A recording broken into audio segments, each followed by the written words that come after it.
Hello, my name is Kara Welke. I'm an occupational therapist and creator of the Next Level Occupational Therapy platform.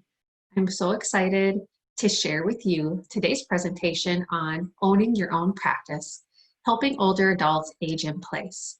A little about my story before we begin. I've been an occupational therapist for almost 20 years. I've worked in all sorts of different settings, but my true passion has always been working with older adults. I've worked with them when I was in college as an activity assistant and dining room assistant, as well as just always loved working in a skilled nursing facility. For the last several years, I've had this vision of owning my own practice and seeing older adults in the home.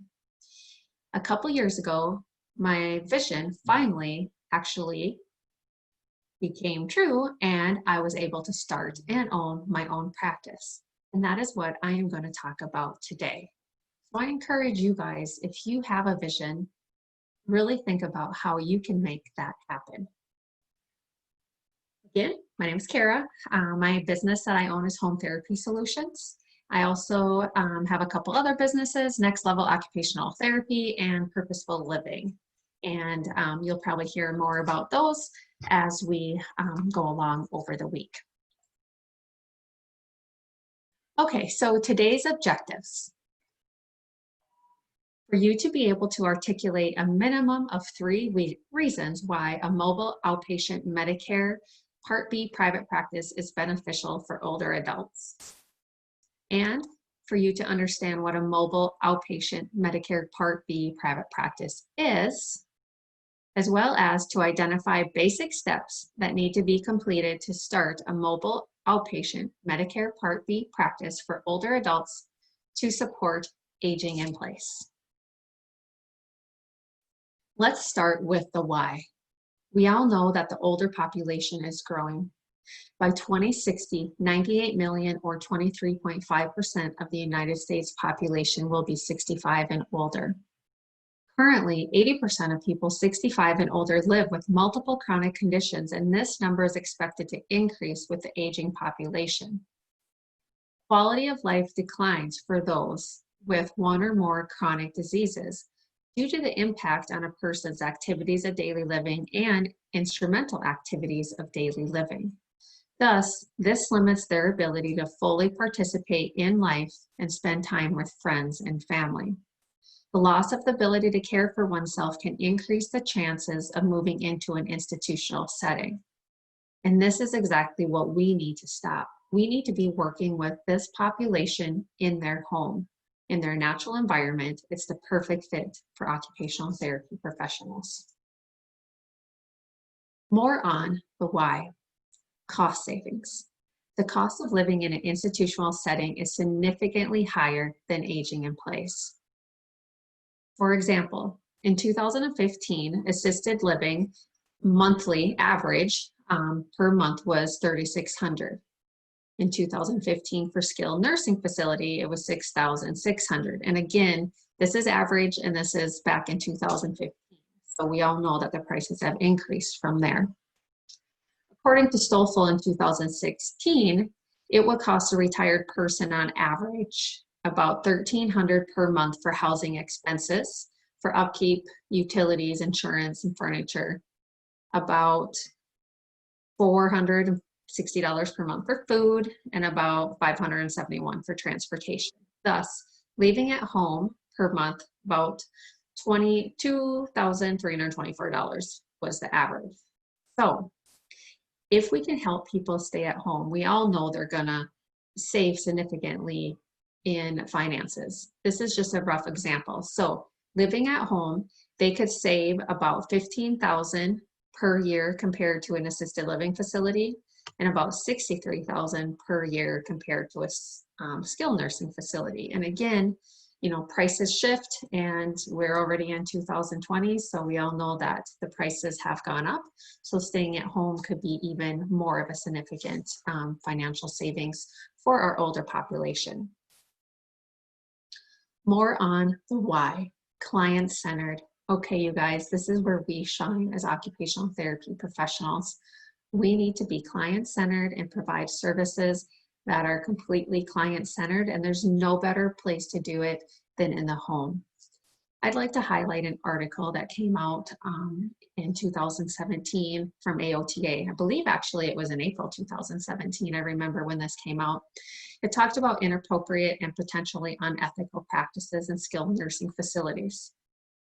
And obviously we know that in October, things have shifted, moving towards quality versus quantity, but we still are seeing some things going on in skilled nursing facilities that aren't truly providing client-centered care. So anyways, so back in 2017, skilled nursing facilities were under increased scrutiny due to lawsuits regarding inappropriate therapy practices affecting Medicare treatments. In this article, they talked about the lack of client-centered treatments and the use of generic treatments that do not relate to a client's occupation-based goals. They had also discussed that therapists were completing unskilled services in order to obtain a certain number of minutes. And yes, this is now shifted, but there's still problems going on in this type of setting. And we all know that there's a lot of generic, non-individualized services completed in some skilled nursing facilities across the country, like the upper body ergometer, or the UBE, TheraBand dolls, weights, cones, and pegs. So why should we be in the home? Because you guys, we can provide client-centered care in their home using the natural environment where it is a perfect situation for us as occupational therapy professionals to really focus on our client and help them be as independent as possible. And we don't have to have a UBE, cones, TheraBand, or anything like that in the home when we are there. Sorry, pulled myself off the screen there. Anyways, okay, moving on. More on the why. In order to be client-centered, the client must be the focus of the plan of care and intervention. Occupational therapy was founded on the belief that engaging clients in meaningful and purposeful occupations has the potential to heal and restore health, and that using occupations clients identify as important and meaningful promotes their motivation to actively engage in the therapy process. So I provide services in the home, and I absolutely love it. I'm able to work with the clients using their natural environment and completing the occupations that they do every day. And this is what occupational therapy truly is about. Also, using a client-centered approach is the only valid way to build theory in practice, as well as the client must be active in the process by setting goals and determining the approach that supports their performance, participation, and well-being. When I see clients in the home, I automatically focus on what do you need to do? What do you feel are your biggest limitations? How can we help you complete the things that you need to do to be as independent as possible and stay here versus having to go somewhere else? So again, we're truly focused on the client when we're in the home. More on the why, occupation-based. This is the basis of our profession as occupational therapy is using occupation. And in the home, we can utilize that the entire session. So the most important therapeutic tool utilized in practice is occupation. Skilled nursing facilities, even some rehab units, even some outpatient centers, we see a lot of non-client-centered occupation-based treatments being done. And sometimes it's the environment and the tools and the materials that people have. So that's why seeing clients in their natural environment allows us to truly practice how we should be as occupational therapists. This is a quote from Bass et al. An important, perhaps universal outcome of occupational therapy services is to enable people to participate in society through engaging in the occupations that are meaningful and important to them. So this is all what these mobile outpatient practices and clients' homes are about. We are enabling people to participate through engaging in occupations that are meaningful and important to them. I can't tell you the number of awesome things that have gone on in the homes when I've seen the clients. I'll give you a few examples. For example, I had a lady that threw away all of her knitting and crocheting things because she thought she could never do it again. Guess what all of her Christmas presents were this year?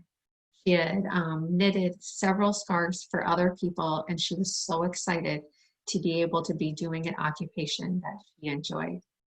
I had another client that played the accordion on a regular basis and performed at several different locations. She hadn't used that accordion for several years. She was now able to play that accordion, and you should see the joy that it brought to her. Just working on everyday things. I've had clients that weren't able to bathe in their own showers at home, weren't able to get in and out of their own beds, weren't able to cook, and they're now able to do all of those skills again. Moving on, occupation-based. So interventions need to enable clients to perform occupations that are central to their lives. Again, when we're in the home, that's what we're focusing on, occupations that are central to their lives. By doing this, it helps to overcome various discomforts and maintains a person's well-being.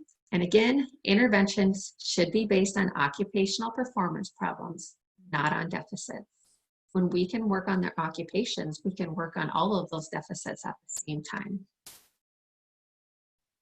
Okay, so as you can see, I feel there are several reasons for the why we can help people better when we are serving them in the home through a mobile practice. The population is aging. There's more people aging, there's more people that need services, and when we can go to them and provide services in the natural environment, it's going to help them stay at home, age in the community. The cost, we all know that moving into assisted living, skilled nursing facilities is very costly. We can help our clients, our older population, with a significant financial savings if we can help them stay at home. To be able to be client-centered, again, providing services in the home allows us to focus on the client, what they need, what they want, and to be truly client-centered. And occupation-based. What better place to provide occupation-based services than in the home using all of the occupations that the clients do every day. So if I have encouraged any of you to think about how you could do a mobile practice, now we're going to talk a little bit about the how you can make this happen. So you can start your own private practice. I personally do not feel we really promote this enough to our college students, whether it is OT, OTA students, on how you can really think about starting your own private practice versus going out and working for someone else. So a little bit about what a therapist in private practice is, and this is from Medicare. Well, a therapist in private practice refers to therapists in private practice that are either qualified physical therapists, occupational therapists, and speech therapists. In order to bill Medicare, you must be enrolled as a private practitioner and have one of the following practice types. So either a solo practice, a partnership, a group practice, and there's other options. You can refer to page 203 of the resource that's provided. And of course, I'm a big proponent that you are a Medicare provider, and there's information on becoming a provider with Medicare there. So anyways, overall, therapist in private practice is a whole term, and it's Medicare sees us that we can provide our own therapy practice in clients' homes, which I'll talk about on the next. Okay, so in the Medicare manual, it states that services can be provided in an office or in the patient's home. And a home includes an institutional setting that is used as a home, okay, but not a hospital or skilled nursing facility or a critical access hospital. So an assisted living facility would be considered seeing the client in the home. So I know several people that have mobile Part B practices that see clients in assisted living facilities, independent living apartments, and in their own homes, okay? The contractor considers a therapist to be in private practice if the therapist maintains office space at his or her own expense and furnishes services only in that space or the patient's home. And it does not need to be full-time, must be engaged in private practice on a regular basis, and have the necessary equipment. So I'll give you an example. So I have my own private practice. I have a home office, but I do not have an actual office or clinic space for clients to come in because my services are mobile and my place of service is seeing clients in their home, which is totally legit thing to do. Also, we are talking about seeing clients in their home under Medicare Part B, not Medicare Part A. This is totally different than home health care under Medicare Part A. Completely different. A lot of people get this mixed up. We are talking about providing mobile services using Medicare Part B, which is the same as outpatient services. So basically, it's like I'm taking an outpatient clinic and I'm putting it on the road and taking it to each person's house. Some more information on private practice. Therapy must be provided either by or under direct supervision of the therapist in private practice. And each therapist in private practice should be enrolled as a Medicare provider, and I'll talk a little bit about this as we go on. If a therapist is not enrolled, they must be directly supervised by an enrolled therapist. Supervising therapists must be present in the office. Now this is kind of a downer, but hopefully this requirement will change soon. OTAs cannot be in private practice when services are provided in the home under Medicare Part B because the supervising OT would have to be present. Now I know this is silly because occupational therapy assistants can see clients in their home under Medicare Part A. There is, hopefully, there was a petition going around, people were signing, we're trying to get this changed because it makes no sense. But at the current time, OTAs cannot go into clients' homes under Medicare Part B. Unless you're part of a course, then that's a whole different topic. Okay. If a therapist has a private practice, a mobile Part B practice where they're seeing clients in their home and they're primarily working in an assisted living facility. So if the OT was at the assisted living and the OTA was at the assisted living facility, that could be a doable situation. But when you're going out and about to people's houses, OTAs aren't able to do that at this time, but I'm hoping that will change sooner than later. Okay, a little bit about Medicare Part B services. So Medicare Part B will cover medically necessary services and certain preventative services. They also note that Medicare Advantage or other Medicare plans are different, and I can't stress enough, this is very, very important to note. If you decide to go into this type of practice, you really need to know what type of Medicare and insurance your client has. As many clients think they have Medicare and they don't, they have an Advantage plan, which is completely different. So if you have a practice like this, you need to verify the client's Medicare eligibility to make sure that they have standard Medicare and that your services would be covered. A little bit more about Medicare Part B services. So Medicare Part B services include medically necessary outpatient occupational therapy.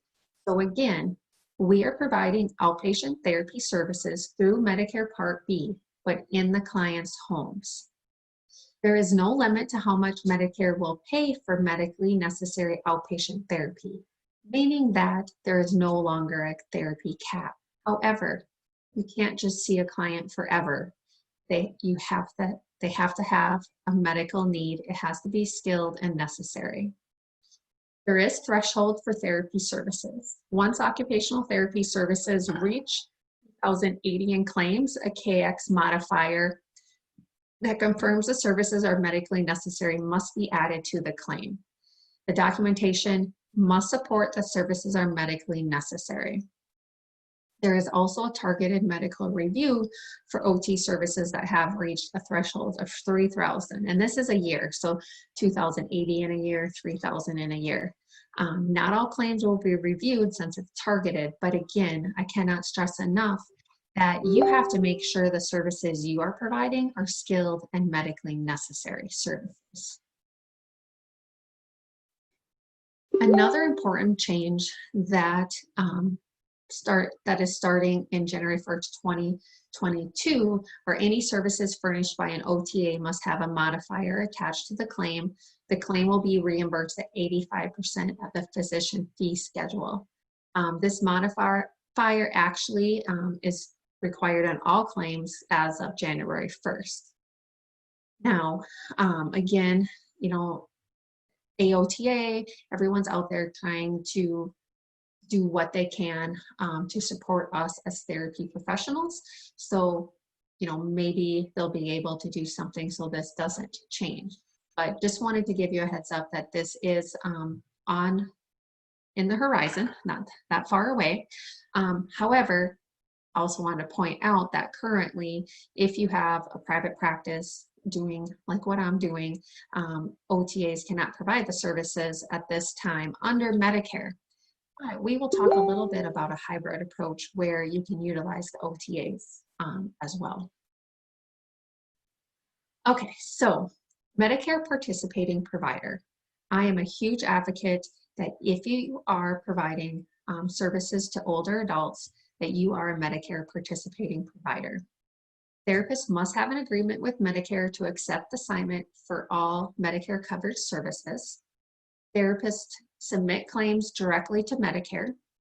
So I'm just going to kind of go over this versus reading the slide. So when I see a client, I complete my documentation and then I submit a bill through my electronic medical record company that goes to a clearinghouse and then gets submitted to Medicare. Medicare pays 80% of the allowable amount, and then the remaining 20% gets sent to the client's secondary insurance. Then I end up getting a check directly from Medicare for the 80%, and then the secondary insurance sends me a check for that 20%. You know, as far as payment, we always recommend people to plan on making about $100 per 1 hour visit. Obviously, some visits are going to be shorter, some visits are going to be longer because you need to do what is right for the client. So I put an example down there. I've gotten paid anywhere from 81 to 171 for therapy sessions and evaluations. This is an example of payment in North Dakota for CPT codes. Now, I do want to stress that this is not what you actually get reimbursed. Once there are different, once you submit your billing, there are different, you don't get reimbursed for this exact amount because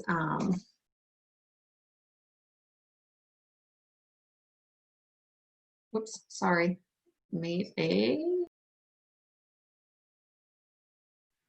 sorry about that. So there are different fee reductions. So I know when I first started, I didn't really realize this. So I was like, oh, great, I'm going to make $40.39 when I bill 97530 for 15 minutes. And that's not the case. There's different reductions that occur. And that's a whole nother different topic. I just wanted to point that out before you think, oh, great, I'm going to, you know, make that much for each unit. And that's not the case. Okay, so some therapists decide to be a Medicare non-participating provider. Non-participating providers are therapists who have not signed an agreement to accept assignment for all Medicare covered services, but can accept assignment for individual services. The therapist is still supposed to submit a claim to Medicare for any Medicare covered services. Therapists can charge more than the Medicare approved amount, but there's a limit called the limiting charge. So they can only charge 15% over that amount. Again, I personally do not recommend going this route. It's just as much work as being a participating provider. You have the same responsibilities. You have less credibility and trust. If you don't know Anthony Meritato, I highly recommend you follow him. He's on Facebook, YouTube, and is a Medicare guru. And as he stated, that most of the providers running decent businesses are participating providers. And trust me, your clients are going to appreciate you being a participating provider.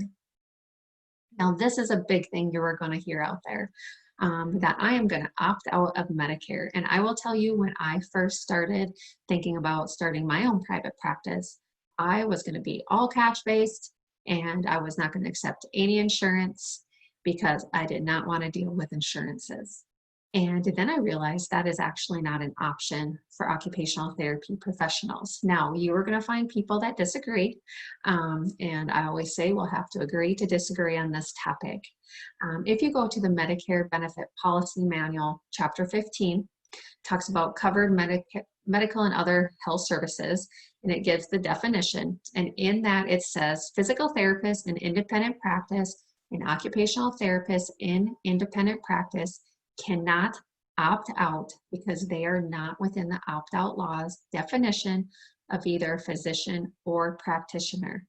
So you guys, as occupational therapists, we need to be Medicare providers. And when we see our clients and provide skilled and medically necessary services, we bill Medicare for it. There is another option out there, and that's the hybrid approach, combination of providing Medicare Part B services and cash-based services, which I personally feel is the way to go. Because when we're seeing clients, we need to make sure that what we're billing to Medicare is skilled and medically necessary services. Once they reach the point that they no longer need skilled and medically necessary services, we can look at doing cash-based services or even a wellness approach. And that's where occupational therapy assistants can come in, because they can see clients in the home utilizing the cash-based, wellness-based approach option. Here's a little bit more information digging into Medicare coverage a little bit more. So Medicare coverage is based on the following three things: federal and state laws. Move this down. National coverage decisions made by Medicare about whether something is covered, local coverage decisions made by companies in each state that process claims for Medicare. These companies decide whether something is medically necessary and should be covered in their area. Documentation. This is very important when it comes to Medicare.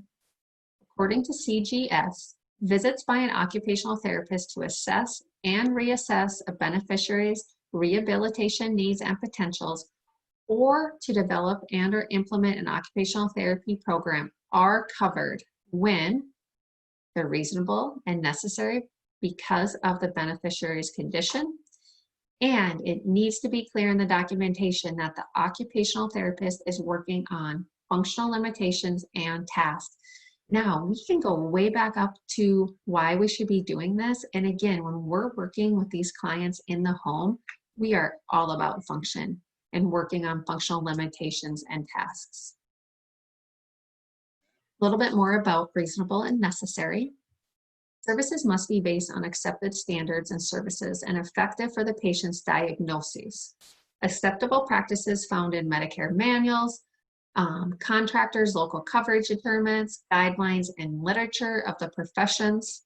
Complexity of intervention and condition of patient requires services of skilled therapists only. It can't be completed by someone else. Coverage not based on potential for improvement from the therapy, but on the need for skilled care. Beneficiary's diagnosis or prognosis is not the only factor in deciding if a service is skilled or not, and the amount, frequency, and duration must be reasonable. Now what? So just to recap, we talked about the why.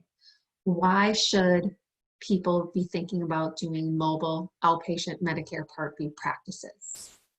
Then we talked a little bit about the how you can be a private practice clinician, be a participating provider with Medicare, and bill Medicare and get reimbursed for your services.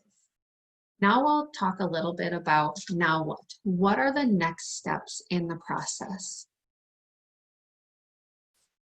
So we have a variety of resources that can help take you to the next level. We have a private practice webinar where we go through what we feel are the 15 main steps that you need to do to get your private practice up and going and to be successful. We have a free startup checklist on our Next Level Occupational Therapy website that you can download to go over the checklist. We also have a business plan on our Next Level Occupational Therapy website that you can utilize to complete, because you should have a business plan to look at all areas of the business. For those of you that are truly serious about starting your own practice, we also have a therapy business builder program. We're currently over 27 therapists where we are helping them build their business from the ground up. And this is not one of those programs where you get resources and education and have to do it on your own. No, you are part of a community where we actually built your business for you. We start by getting your business established within your state, following the state's guidelines, whether that is an LLC, a PLLC, an S Corp. Once you get your business established, then we take you through the next steps, which include things like getting your business bank account, getting all the materials put together so that you can get credentialed with Medicare. Then we help get you credentialed with Medicare. And once that process is completed, you can start seeing clients. However, there's so much more to the process. You need to think about, how are you going to document? How are you going to bill? How are you going to market your services?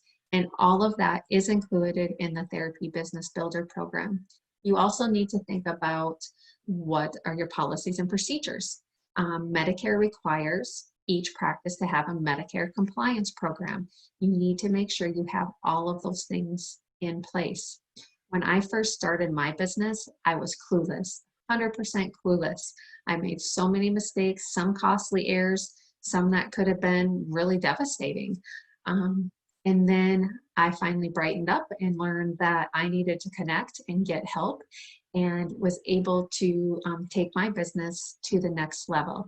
So that is exactly what we are trying to do to help as many occupational therapy professionals as possible start their own business by providing everything you need to be successful.